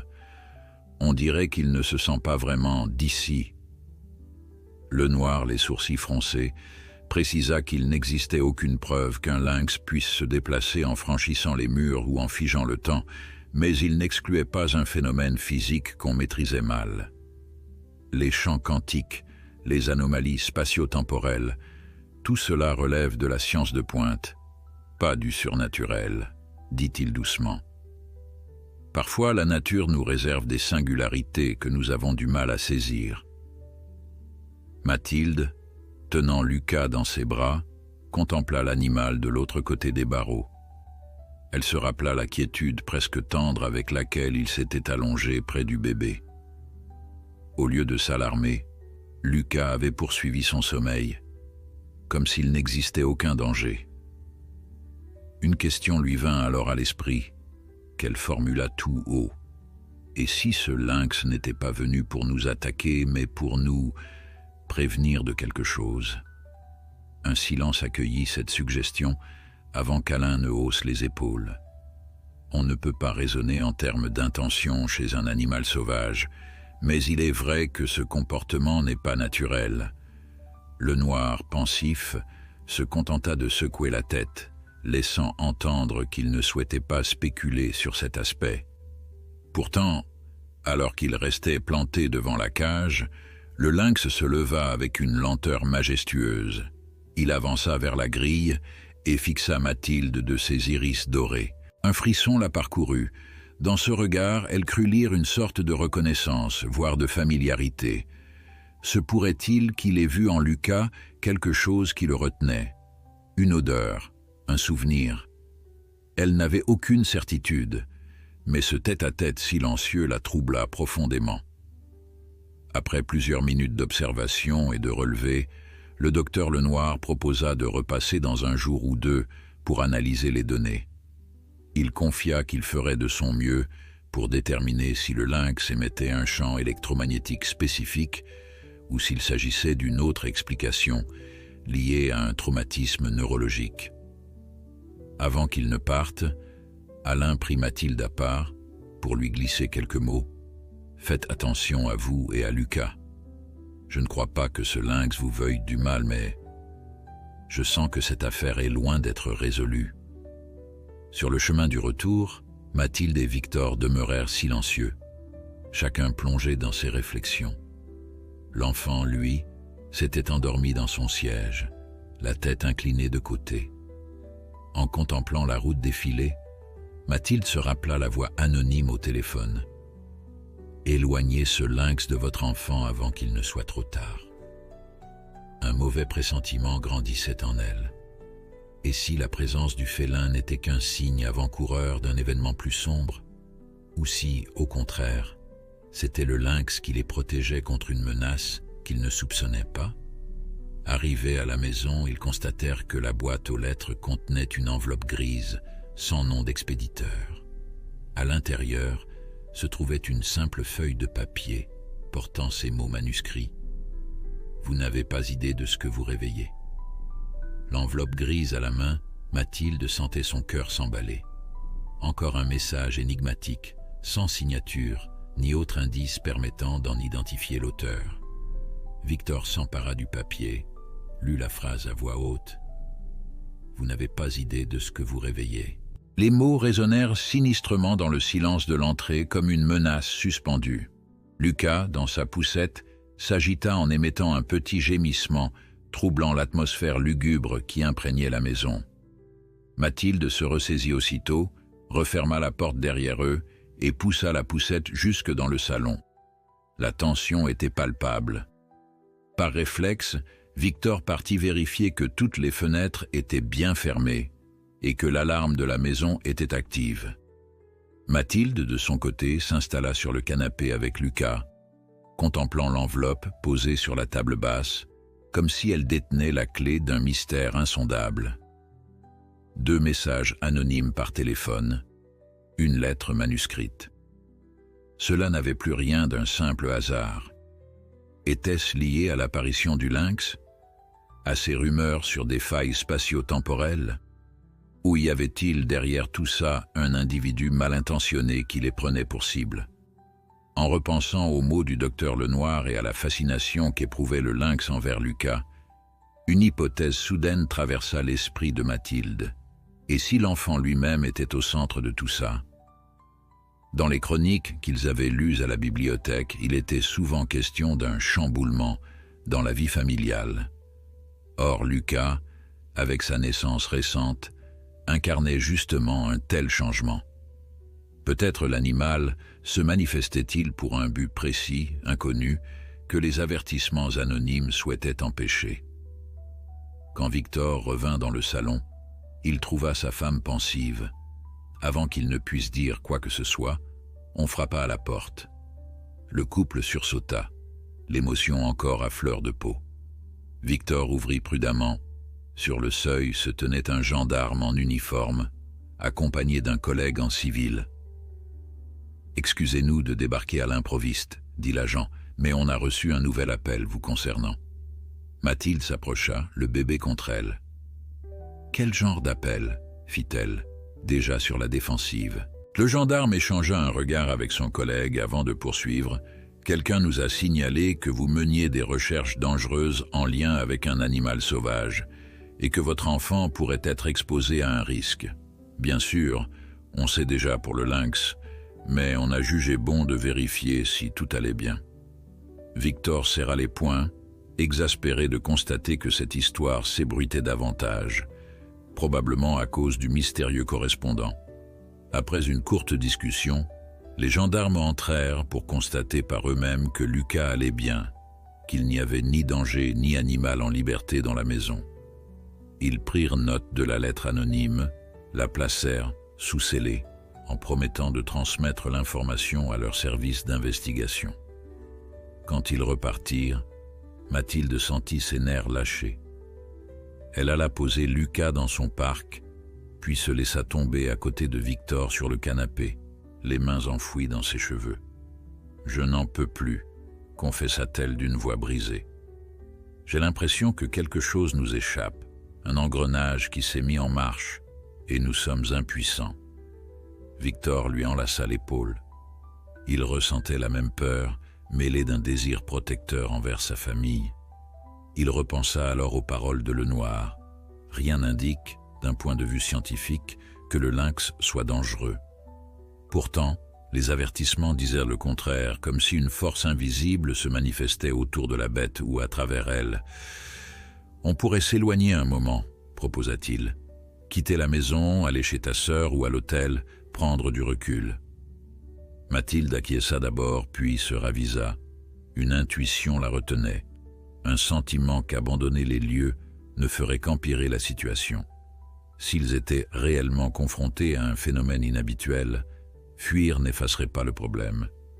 Pourtant, l'idée de protéger Lucas dans un endroit plus sûr l'attirait. Le soir tomba sans qu'aucun événement particulier ne survienne. Épuisés, Mathilde et Victor décidèrent de se coucher tôt, espérant qu'une nuit de repos leur permettrait de prendre de meilleures décisions. Lucas fut couché dans son lit, sous bonne garde de l'écoute-bébé et de la caméra, malgré les précédents dysfonctionnements. Mathilde s'installa au bord du lit conjugal et inspecta l'écran de surveillance. Tout semblait normal. L'horloge numérique fonctionnait parfaitement, et Lucas dormait déjà, blotti contre une peluche. Vers 1h du matin, une violente rafale de vent se mit à secouer les volets, réveillant Mathilde en sursaut. Elle ouvrit les yeux, encore engourdis, et remarqua que Victor dormait profondément. La maison était plongée dans un silence oppressant, ponctué par ce bruit de vent extérieur. Par réflexe, elle attrapa le téléphone pour vérifier la caméra. Les images montraient Lucas dormant paisiblement, aucune anomalie. Elle se recoucha, le cœur cognant, tentant de calmer son imagination. Pourtant, une étrange sensation l'empêchait de sombrer à nouveau dans le sommeil, comme un pressentiment. Elle se leva et se dirigea à pas feutrés vers la chambre du bébé. La poignée tourna sans bruit, laissant entrer un halo de lumière venant du couloir. Lucas dormait toujours. Mathilde s'avança pour replacer la couverture, quand un mouvement furtif sur sa gauche attira son attention. Elle tourna la tête et ne vit rien d'autre que les ombres du mobilier. Peut-être un effet du vent à travers un interstice de volets. Soudain, le moniteur posé sur la commode clignota. Les secondes s'étaient figées sur l'écran. 01h17. Le battement de cœur de Mathilde s'accéléra. Lentement, elle se redressa, l'instinct en alerte. Elle ralluma l'éclairage du plafond, découvrant un détail qui la glaça. La porte de la penderie, qu'elle savait fermer, s'entr'ouvrait de quelques centimètres. Un bruit infime, comme un frottement, en provenait. Dans l'interstice, on aurait dit 2 lueurs brillantes, à hauteur de regard d'un petit animal. Tremblante, Mathilde s'approcha, tentant de contenir la panique. Dans sa poitrine, elle sentait son cœur cogner à tout rompre. D'un geste brusque, elle ouvrit la penderie. Des vêtements alignés sur leur cintre, des cartons empilés au fond. Rien de plus. Les yeux luisants avaient disparu. Apeurée, elle referma aussitôt la porte, puis s'assura que Lucas respirait bien. L'enfant dormait encore, inconscient du tumulte. Quand elle revint dans la chambre conjugale, Victor se réveilla en la sentant se glisser sous la couette. Il remarqua son air bouleversé. « Tout va bien ?» osa-t-il demander.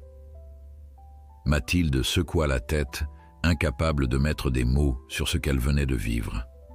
Elle repensa à ses 2 reflets, au moniteur gelé sur 01h17, et s'interrogea. Hallucination due à la fatigue, ou nouvelle manifestation de ce lynx? Elle n'osait plus fermer les yeux, craignant de rouvrir la penderie et d'y découvrir quelque chose de plus glaçant encore. Au matin, après une nuit blanche, elle confia ses angoisses à Victor. Celui-ci parut aussi perplexe qu'elle. Il proposa de vérifier la penderie en plein jour. Après tout, il pouvait s'agir d'un rongeur ou d'un simple reflet dans un miroir rangé au fond.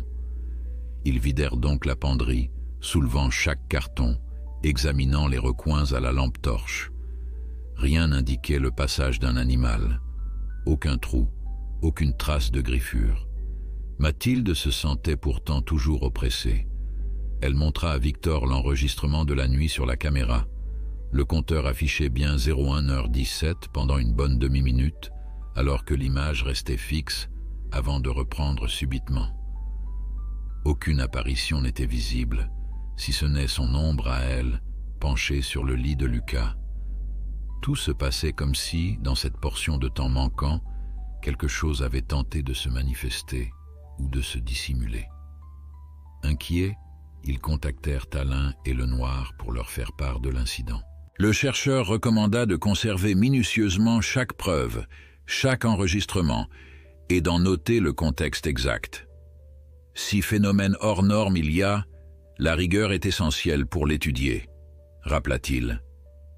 Mathilde et Victor s'exécutèrent, rédigeant un compte-rendu de l'événement. Lucas, lui, semblait épargné par toute crainte. Il gazouillait joyeusement en jouant avec ses peluches. Mais Mathilde ne parvenait pas à chasser de son esprit l'idée que tout tournait autour de lui, comme si un voile invisible entourait le berceau, prêt à se déchirer et à révéler une vérité enfouie. Les lettres anonymes, l'appel menaçant, la suie sur le pelage du lynx, tout pointait vers un secret ou une force cachée que personne ne maîtrisait. Le surlendemain, Élise téléphona pour prendre des nouvelles. Apprenant les événements de la nuit, elle proposa de passer la soirée chez eux afin de leur tenir compagnie. Moins ils seraient isolés, plus ils se sentiraient en sécurité. Mathilde et Victor acceptèrent. Malgré l'ambiance pesante, ils se disaient qu'à 3, le courage serait plus fort. Car, au fond, chacun sentait que le prochain signe, la prochaine étrange visite, n'était qu'une question de temps. Le soir était tombé sur la maison de Mathilde et Victor, enveloppant le jardin d'une pénombre bleutée. Élise arriva peu avant 20h, un sac rempli de provisions et un air déterminé à la fois inquiet et protecteur. Elle salua le couple d'un bref sourire et se pencha pour embrasser Lucas, qui gazouillait dans son transat. On sentait dans ses gestes une certaine tension. Personne n'osait avouer ouvertement qu'ils redoutaient tous la venue d'un nouveau phénomène. Pourtant, le climat était lourd, comme si l'on attendait une tempête invisible. Mathilde proposa de cuisiner un repas léger, espérant que l'odeur et la chaleur d'un plat partagé dissiperaient de l'atmosphère oppressante.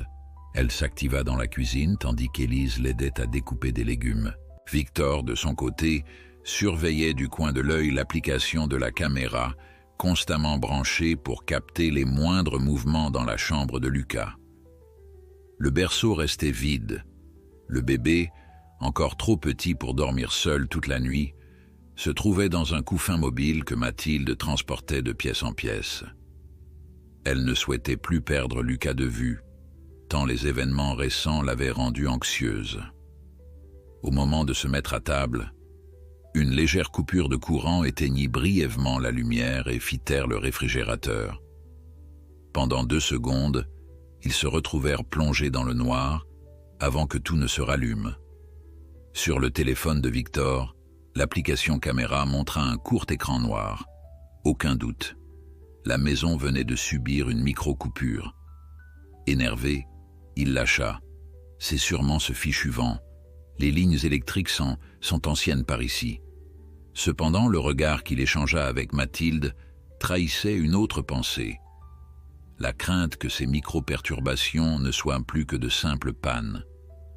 Une fois le repas terminé, ils s'installèrent au salon. Lucas, dans son couffin, souriait à Élise qui agitait une peluche devant lui. Le petit paraissait étrangement serein. On aurait pu oublier l'étrangeté de la situation s'il n'y avait eu cette légère tension dans l'air, un pressentiment diffus. Vers 23 heures, Victor alluma la télévision pour couvrir le silence, espérant que ce bruit de fond empêcherait son esprit de dériver vers la peur.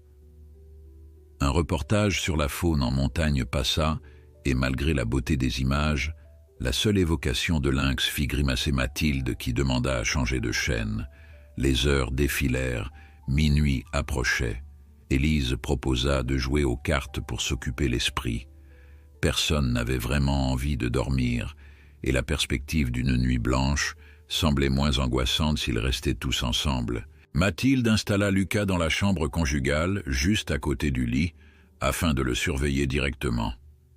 Elle vérifia également que la caméra fonctionnait. L'image était claire. La pendule murale indiquait 00h05. Rien à signaler. Le trio commença une partie de belote improvisée au salon. Au bout de quelques minutes, un grésillement se fit entendre dans le babyphone, comme un écho lointain. Mathilde se leva mal à l'aise et monta à l'étage pour s'assurer que tout allait bien. Lucas dormait, serein, et aucun bruit particulier ne troublait la chambre. La jeune femme descendit aussitôt, partageant sa perplexité. Il y a eu un son étrange, mais là-haut, tout est normal. Élise lui suggéra qu'il pouvait s'agir d'interférences avec d'autres appareils électroniques. Toutefois, depuis l'apparition du lynx, la moindre anomalie prenait des allures de signal inquiétant. Il était presque 1h du matin lorsqu'un nouveau coup de vent violent fit claquer les volets et vibra le châssis des fenêtres. Victor se leva pour vérifier celle de la cuisine. À travers la vitre, il ne distingua que l'obscurité et les arbres se balançant dans la tempête naissante. Il lui sembla apercevoir une silhouette furtive, un reflet peut-être, mais le coup d'œil était trop rapide pour en être sûr. De retour au salon, il déclara, comme pour se rassurer, « Probablement un renard ou un chat errant, rien de plus. » Au même instant, le moniteur de la caméra signala un mouvement dans la chambre. Mathilde, crispée, ouvrit l'application. Sur l'écran, la scène apparaissait claire. Le lit conjugal, le couffin de Lucas, les ombres dansantes. Aucune silhouette n'était visible. Pourtant, la mention « mouvement détecté » clignotait toujours. Élise et Victor regardèrent aussi l'écran, tentant de repérer la moindre anomalie. Soudain, l'image se brouilla, comme si un parasitage la traversait. Des lignes grises, puis un gel. Le compteur horaire de la caméra afficha 01h12 et s'arrêta net. Les 3 adultes se ruèrent à l'étage, le cœur battant. La porte de la chambre était restée entr'ouverte. Lucas ne pleurait pas, mais ils perçurent un bruit de raclement, comme si quelque chose frôlait le sol. En entrant, ils virent immédiatement que le couffin du bébé avait bougé de quelques centimètres, se retrouvant presque au milieu de la pièce. Pourtant, Lucas dormait toujours, sans la moindre trace de terreur. La pendule murale indiquait 01h12, exactement comme sur l'écran gelé. Et tout près du berceau, la moquette présentait une forme sombre, au contour flou, évoquant l'empreinte d'une patte. Élise poussa un cri étouffé. « Regardez, on dirait la même marque de suie que sur la couverture. » Mathilde, retenant son souffle, toucha délicatement la trace du bout des doigts. La matière se dispersa aussitôt en un nuage évanescent avant de s'évanouir. Il n'y avait plus que cette empreinte fugace, comme une preuve fantomatique qu'un être venait de passer ici. Victor prit Lucas dans ses bras, au cas où un danger subsisterait. Le trio demeura figé, cherchant le moindre indice indiquant la présence du lynx. Aucune silhouette, aucun mouvement brusque, seulement le couffin déplacé et la suie volatile.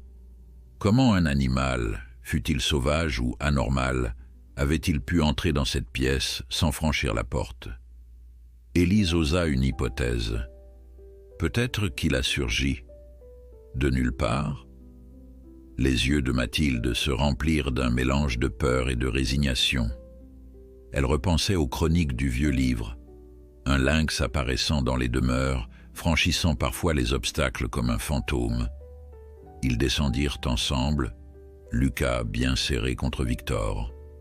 Dans le salon, l'horloge numérique affichait 01h20. Ils avaient à peine quitté la chambre 5 minutes plus tôt. Pourtant, tout laissait à penser qu'une coupure dans le temps s'était produite autour de 01h12. Mathilde sentait sa tête tourner. Entre la caméra gelée, la trace de suie, le déplacement du couffin, elle était déchirée entre l'envie de fuir et celle de comprendre ce qui se passait. Alors que la tempête grondait dehors, les trois amis échangèrent des regards effarés. Élise s'exprima la première. On ne peut plus nier l'évidence. C'est comme si cet animal avait la capacité de se matérialiser ici, à sa guise. Victor, bouleversé, répliqua. Ou alors, quelque chose le fait apparaître. Peut-être qu'une force inconnue, un phénomène physique, lui permet de se déplacer de manière instantanée. Dans ses bras, Lucas ouvrit les yeux un court instant, scruta le visage de son père, puis se rendormit, comme si rien de tout cela n'était anormal. Mathilde, la gorge sèche, finit par déclarer qu'il leur fallait appeler Alain et le docteur Lenoir. Ils doivent voir ces nouvelles preuves, peut-être qu'ils sauront examiner la moquette, la suie, comprendre comment le couffin a bougé. Élise hocha la tête. Ils se concertèrent pour savoir s'il valait mieux déranger les deux hommes en pleine nuit ou attendre le matin. Finalement, ils envoyèrent un message détaillé, accompagnant leur récit de photos de la trace, avant qu'elle ne se dissolve. Les téléphones restèrent silencieux, pas de réponse immédiate. Tandis que le vent s'intensifiait au dehors, faisant frémir les vitres, la maison sembla encore s'obscurcir d'1 degré. Les lampes paraissaient diffuser une lumière plus faible, ou n'était-ce qu'un effet de la fatigue. Victor ferma les rideaux pour ne pas se laisser distraire par les branches fouettées. Il proposa de rester éveillés ensemble jusqu'à l'aube, s'assurant que Lucas ne serait jamais seul. S'il ne pouvait stopper le lynx ou l'empêcher de surgir, au moins veillerait-il à ce que l'enfant demeure en sécurité dans leurs bras. Jamais ils n'auraient cru leur foyer si vulnérable. Ils ignoraient encore qu'au lever du jour, un nouvel indice, plus déstabilisant encore, allait les conduire à remettre en question la frontière entre leur réalité et l'inexplicable. Les premières lueurs de l'aube s'infiltrèrent à travers les rideaux, révélant des visages creusés par la fatigue. Aucun d'entre eux n'avait réellement dormi. Assis dans le salon, Victor tenait Lucas à moitié endormi contre sa poitrine, tandis qu'Élise, recroquevillée dans un fauteuil, se frottait les yeux. Mathilde, elle, fixait la fenêtre et observait le ciel s'éclaircir progressivement, guettant le moindre signe inhabituel. Son esprit tournait en boucle, repensant à la trace de suie sur la moquette et au couffin déplacé. Elle n'avait jamais cru aux histoires surnaturelles, mais désormais tout lui paraissait possible, même le plus déroutant. À 7 heures, une notification sur le téléphone de Mathilde brisa le silence. C'était un message du docteur Lenoir, probablement matinal. Le cœur battant, elle l'ouvrit aussitôt. Le texte était bref, rédigé à la hâte. « Je suis en route avec Alain, nous devrions arriver avant midi. Tenez bon, ne touchez plus à la moquette, ni à quoi que ce soit dans la chambre. Nous apporterons du matériel pour analyser les résidus sur place. » Un mince soulagement la gagna. Au moins, il n'allait plus se sentir seul dans cette affaire. Elle communiqua la nouvelle à Victor et Élise, qui accueillirent l'annonce comme une planche de salut. Après avoir couché Lucas dans un transat, Mathilde aida Élise à préparer un petit déjeuner rapide. L'envie de manger n'était pas vraiment au rendez-vous, mais il devait se nourrir pour garder des forces. Les mains de la jeune mère tremblaient encore, et elle manqua de renverser le café brûlant en pensant à nouveau à la scène de la nuit. Victor se chargea de Lucas, tentant de calmer le bébé qui, paradoxalement, paraissait de bonne humeur malgré la tension ambiante. Élise se proposa de ranger un peu le salon pour créer une atmosphère plus ordinaire. L'idée était de dissiper cette impression que la maison tout entière n'était plus qu'un étrange théâtre. Vers 10 heures, on frappa à la porte. Mathilde, s'attendant à voir déjà Alain et Lenoir, ouvrit avec une certaine hâte. Mais elle découvrit un homme d'âge moyen, le regard anxieux, serrant contre lui une veste de travail un peu usée. Il se présenta comme étant un voisin installé 2 kilomètres plus bas sur la route. « Pardon de vous déranger, mais j'ai appris que vous aviez eu des manifestations bizarres, vous aussi, » commença-t-il. « J'ai trouvé un lynx derrière ma grange, cette nuit. » À ces mots, Mathilde pâlit. Lui aussi, il poursuivit, les mains agitées. « Je ne l'ai pas vraiment vu de face, plutôt une ombre, mais il a laissé une étrange marque grisâtre sur le sol. J'ai pensé qu'il fallait vous prévenir. » Invitant le voisin à entrer, Mathilde lui offrit un siège dans le salon, pendant que Victor et Élise l'écoutaient raconter ses mésaventures. L'homme expliqua qu'il s'appelait Arnaud, exploitant agricole. Vers 3 heures du matin, ses chiens avaient aboyé et il était sorti pour vérifier si une bête sauvage rôdait. C'est là qu'il avait aperçu une silhouette furtive, grande comme un lynx, disparaissant près des ballots de foin. Au sol, une large empreinte, semblable à un halo de cendres. En s'approchant, il avait senti un froid surnaturel, avant que le tout ne s'évapore. Mon père me racontait des légendes, quand j'étais gamin, sur des bêtes qui traversent les murs, mais je ne pensais pas que ça existait, s'affligea-t-il. Vous croyez que ça va continuer ? Victor échangea un regard sombre avec Mathilde. Manifestement, la présence du lynx ne se cantonnait plus à leur seule demeure. Personne ne savait pour quelle raison cet animal surgissait ainsi en plusieurs endroits, semant des indices carbonés. « Des spécialistes arrivent bientôt, » expliqua Victor en tentant de sonner rassurant. « Peut-être pourrons-nous comprendre ce qui se passe réellement. » Arnaud opina, visiblement soulagé de n'être pas seul dans l'incompréhension. Peu avant midi, une voiture s'arrêta enfin dans l'allée. Alain et le docteur Lenoir en descendirent avec précipitation, le visage grave. Lenoir transportait plusieurs mallettes et une valise métallique qu'il manipula avec précaution. Il salua la famille, puis nota la présence d'Arnaud, à qui il adressa un signe de tête aimable. « Chaque témoignage compte, » dit-il calmement. « Plus on recueille de faits, mieux on pourra cerner la nature du phénomène. » Alain, lui, se tourna vers Mathilde et Victor. « Comment ça va cette fois? Avez-vous pu dormir un peu ?» Sans détour, ils racontèrent la nuit, la trace de suie sur la moquette, le couffin qui avait bougé. Le noir écoutait en silence, son regard brillant d'une intensité presque fébrile. Il écouta ensuite Arnaud, notant chaque détail sur un carnet. Puis il annonça vouloir monter à l'étage pour examiner la chambre. Tandis que Mathilde guidait le chercheur, Victor proposa à Alain de voir Lucas, histoire de vérifier son état et s'assurer qu'il ne présentait aucune anomalie. Le vétérinaire spécialisé ne refusa pas, bien qu'il ne fût pas pédiatre, arguant qu'un examen visuel du bébé ne ferait pas de mal. Dans la chambre, le noir se mit immédiatement au travail, sortant une sonde munie d'un capteur sophistiqué, qu'il passa au-dessus de la moquette. Il préleva la moindre particule encore présente, aspirant le résidu dans un micro-réservoir.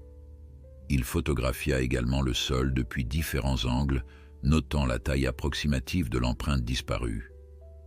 Quelques minutes plus tard, il déclara « Les niveaux d'activité électromagnétique sont anormalement élevés, mais cela fluctue. Il se pourrait qu'une énergie résiduelle s'accroche temporairement aux matières environnantes. » Mathilde s'étreignit les bras, frissonnant malgré la pièce chauffée. Elle se risqua à demander, la voix tremblante, « Vous pensez toujours à une explication physique? Il y a tant de choses qu'on ne comprend pas. » Le noir ne nia pas la complexité du dossier. « Oui, je pense encore à un phénomène naturel, mais extrême, peut-être lié à des failles géologiques ou des interactions dont la science n'a pas encore mesuré la portée. » Son ton n'était pas arrogant, plutôt humble devant l'inconnu. Ils redescendirent pour rejoindre le reste du groupe au salon. Arnaud, encore sous le choc, se taisait, tandis qu'Élise, inquiète, faisait les 100 pas. Alain s'était installé près du canapé, observant Lucas avec une douceur protectrice. « Ce petit a l'air en pleine santé, » glissa-t-il. Rien n'indique un danger direct pour lui, hormis l'anxiété ambiante. Mathilde voulut croire ses paroles, même si un doute subsistait. Quelque chose, dans l'intensité du regard du lynx, semblait viser Lucas. Restait à découvrir la raison. Le docteur Lenoir reprit la parole, invitant tout le monde à s'asseoir autour de la table basse. Il posa la valise métallique devant lui. « J'aimerais organiser une observation ciblée, annonça-t-il.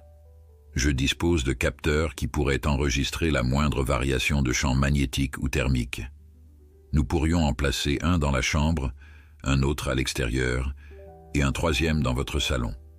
L'idée serait de couvrir plusieurs zones stratégiques. » Victor donna son accord, espérant que ces instruments permettraient de saisir l'instant précis où le lynx apparaissait. Arnaud, peu désireux de s'attarder, s'excusa auprès de tous. « Je vais rentrer chez moi. Prévenez-moi si vous découvrez quelque chose. » Il laissa ses coordonnées, puis s'éclipsa avec un air de soulagement, comme s'il se déchargeait d'un poids. Mathilde comprenait son état d'esprit. Mieux valait ne pas trop s'approcher de ce mystère, à moins d'y être obligé. Alain et le noir passèrent l'après-midi à installer leurs capteurs. Sous le regard fasciné d'Élise, ils fixèrent des boîtiers discrets au mur, tirant de petits câbles reliés à un ordinateur portable. Le tout était alimenté par batterie afin de résister aux potentielles micro-coupures du réseau électrique. Le noir expliqua rapidement le fonctionnement du logiciel qui afficherait en temps réel les variations. S'il y a une intrusion ou simplement une anomalie, les courbes s'affoleront. Nous pourrons alors comparer ces données à l'heure exacte du phénomène et croiser les résultats. En fin de journée, tout était fin prêt. Mathilde, gagnée par un mince espoir, se surprit à souhaiter que le lynx se manifeste encore, cette fois sous le regard des capteurs afin de percer ce mystère. L'inconnu la terrifiait, mais l'ignorance la rongeait davantage.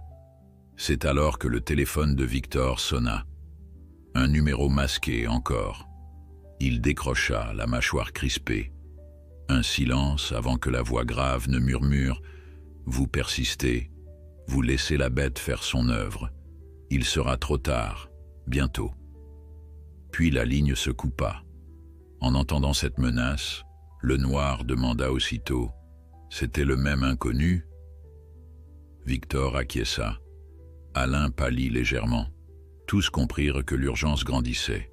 Qui que soit cette personne, elle semblait redouter la présence du lynx autant que Mathilde et Victor voulaient l'élucider.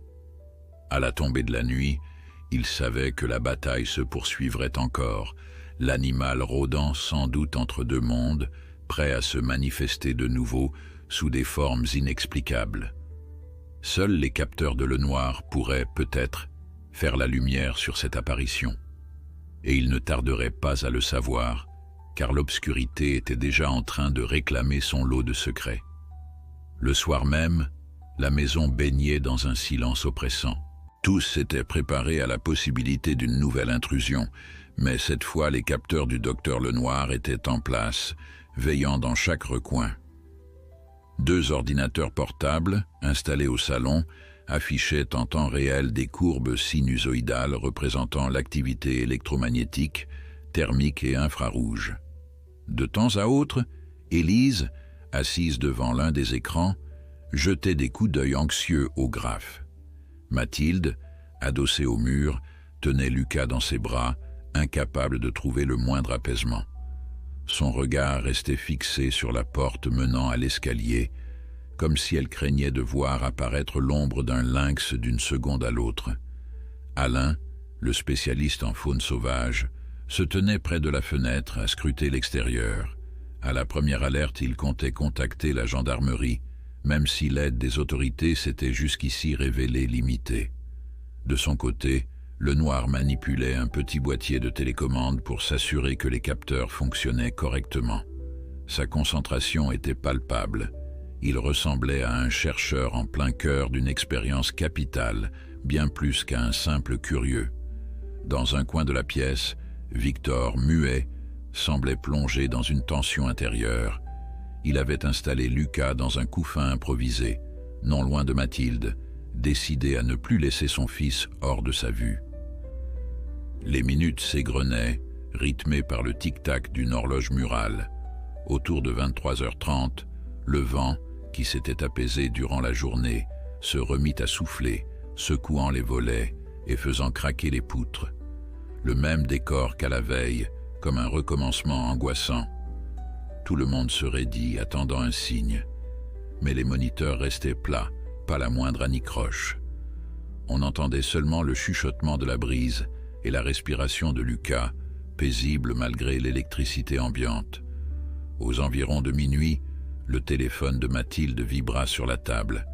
Elle se précipita pour le prendre, l'angoisse au ventre. C'était un message d'un numéro inconnu. Un simple texte qu'elle lut à haute voix d'une voix tremblante. Le prochain passage marquera la fracture. Prouvez que vous pouvez refermer la porte.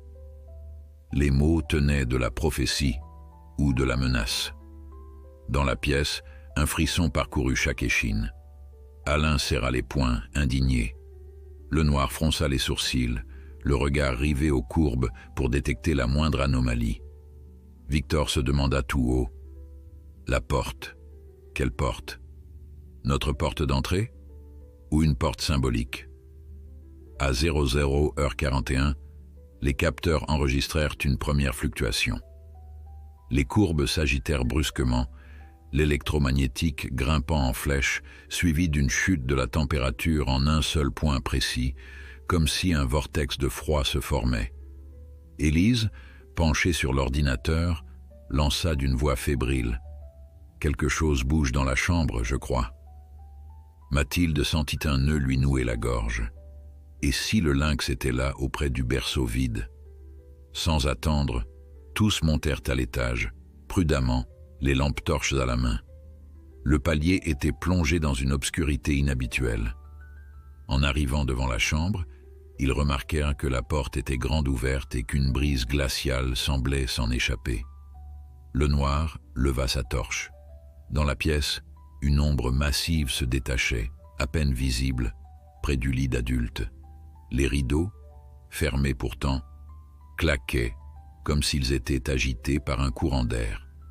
Tandis qu'Alain écarquillait les yeux, on distingua nettement la silhouette féline, immobile, tournée vers la porte. Un lynx, plus imposant que dans leurs souvenirs, le pelage tacheté, les oreilles dressées. Ses pupilles brillaient dans la lueur des lampes. Mais aucun son ne sortit de sa gueule, juste un profond silence. Une odeur de cendre flottait dans l'air. Alain s'avança d'un pas, préparé à parler doucement comme il savait le faire avec les animaux sauvages. Le noir, derrière, braqua sa sonde portable vers l'apparition. Les chiffres s'affolèrent sur l'écran. Mathilde, retenant un cri, agrippait le bras de Victor, tandis qu'Élise restait en retrait, les mains tremblantes, prête à fuir si la bête montrait la moindre hostilité. Pourtant, le lynx ne bougea pas. Il sembla même observer Lucas que Mathilde tenait dans ses bras. Brusquement, la lampe de Lenoir se mit à grésiller et le faisceau clignota. Comme en réponse, la silhouette du lynx vibra légèrement, brouillant ses contours, comme si elle peinait à rester solide. Une trace sombre apparut au sol, exactement à l'endroit où il posait ses pattes. Le chercheur, fasciné, s'approcha d'un mètre de plus, malgré le risque. C'est incroyable, c'est comme s'il oscillait entre deux états. Le mot « état » résonna étrangement, suscitant chez Mathilde l'image de deux mondes superposés. Subitement, Lucas émit un couinement, comme pour attirer l'attention. Le lynx tourna alors la tête, fixant l'enfant de ses yeux fauves. Un frisson collectif parcourut l'assemblée. L'animal lâcha un grognement grave, mais pas menaçant, plutôt comme un appel. Quelque chose émanait de lui, une aura calme et puissante, à la fois étrangère et protectrice. Durant une fraction de seconde, Mathilde eut l'impression que le temps se figeait autour d'eux, comme dans la fameuse vidéo de la caméra. Ses oreilles bourdonnèrent, et elle se sentit aspirée dans un silence total. Puis, tout se déchaîna. Les capteurs se mirent à biper furieusement dans le couloir. Un souffle de vent, venu de nulle part, balaya la chambre. La pendule murale cessa de tic-taquer, affichant 00h46. L'aiguille des secondes était figée. Le lynx leva son museau comme pour humer l'air, puis, avec une grâce surnaturelle, franchit la distance le séparant du berceau vide, en un seul mouvement silencieux. Mathilde poussa un cri avorté, craignant qu'il ne cherche Lucas, mais Victor la retint. « Attends. » Il n'y avait pas d'agressivité dans l'attitude de l'animal. La créature se pencha sur le petit lit, comme si elle cherchait quelque chose ou quelqu'un qui n'y était plus. Tout le monde demeura figé, hypnotisé par la scène. Une aura blanchâtre semblait se former autour du lynx, renforçant cette impression de passage d'un plan à un autre. Soudain, la queue du félin se raidit. Il pivota vers Mathilde et Lucas, poussa un sifflement rauque et fit un bond en avant. Dans un réflexe instinctif, le noir recula précipitamment, bousculant Élise, tandis que Mathilde lâchait un hoquet de terreur. Pourtant, le bond du lynx ne les atteignit pas. L'animal passa juste à côté d'eux, puis disparut littéralement dans le mur opposé. Pas un bruit, pas un choc, juste un passage silencieux, comme s'il avait fondu dans la matière. Un instant plus tard, l'air redevint lourd, la pendule reprit son tic-tac, et le souffle glacial s'évanouit. Seul resta un résidu de suie, tache sombre imprimée à l'endroit où le lynx s'était élancé. Personne n'osa parler. Les sons de la nuit revinrent progressivement. Le grincement d'une poutre, le sifflement du vent. Le noir et Alain se regardèrent, aussi bouleversés l'un que l'autre. Élise portait une main à sa bouche, le visage livide. Victor, tremblant, serrait Lucas contre lui tandis que Mathilde peinait à retrouver son souffle. Ce qu'ils venèrent de vivre dépassait leur conception du réel. Il ne s'agissait plus d'une simple intrusion animale, mais bien d'une brèche entre deux réalités. Lorsqu'ils descendirent, les capteurs enregistraient encore des données incohérentes. L'ordinateur de Lenoir affichait des pics hors normes.